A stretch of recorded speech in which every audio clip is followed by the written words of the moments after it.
বসন্তের এক শান্ত সকালে শিশির ভেজা বাগানে একটি সাদা গোলাপ মাথা উঁচু করে ফুটেছিল। তার শুভ্র পাপড়ি যেন সকালের আলোয় মুক্তোর মতো ঝলমল করছিল। প্রতিদিন ভোরে একটি ছোট্ট হলুদ পাখি আকাশে উড়ে বেড়াতো। একদিন উড়তে উড়তে সে ক্লান্ত হয়ে সেই সাদা গোলাপের উপর বসল। গোলাপ বিরক্ত হলেও কিছু বলল না। পাখিটি মিষ্টি সুরে গান গেয়ে আবার উড়ে গেল।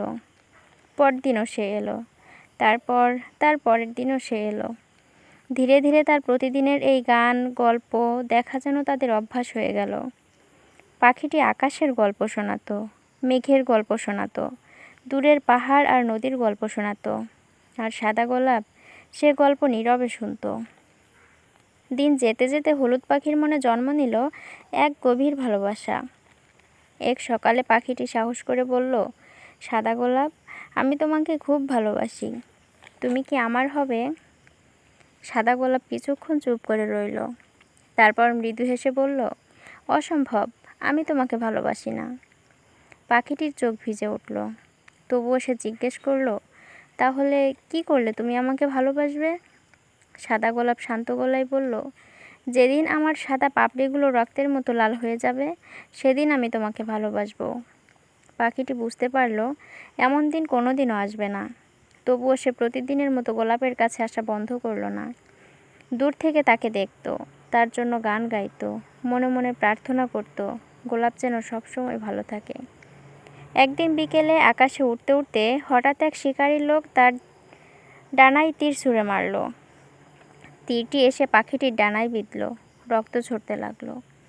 প্রচণ্ড ব্যথায় কান্না করছে আর ভাবছে, আমি হয়তো আর গোলাপকে দেখতে পাবো না, ওকে আর ভালোবাসতে পারবো না, আমায় হয়তো এবার ওকে ছাড়া চলে যেতেই হবে।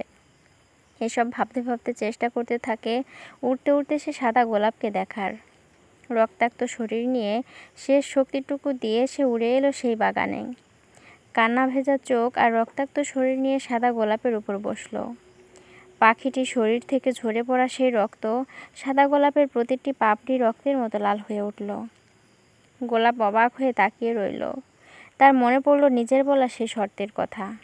তখন সাদা গোলাপ বলল, হলুদ পাখি, আমি তোমাকে ভালোবাসি, আজ থেকে আমি তোমার। কিন্তু গোলাপের কথার কোনো সাড়া নেই। তখন গোলাপ ডাকতে থাকে, হলুদ পাখি, ও হলুদ পাখি, কথা বলো আমার সঙ্গে। আর কথা বলে না।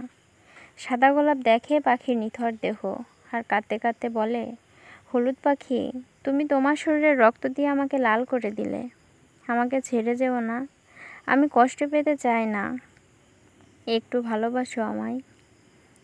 তখনই গোলাপ বুঝলো কিছু ভালোবাসার মূল্য বুঝতে বুঝতে অনেক দেরি হয়ে যায়। তখন আর সেই ভালোবাসাটি ফিরে আসে না।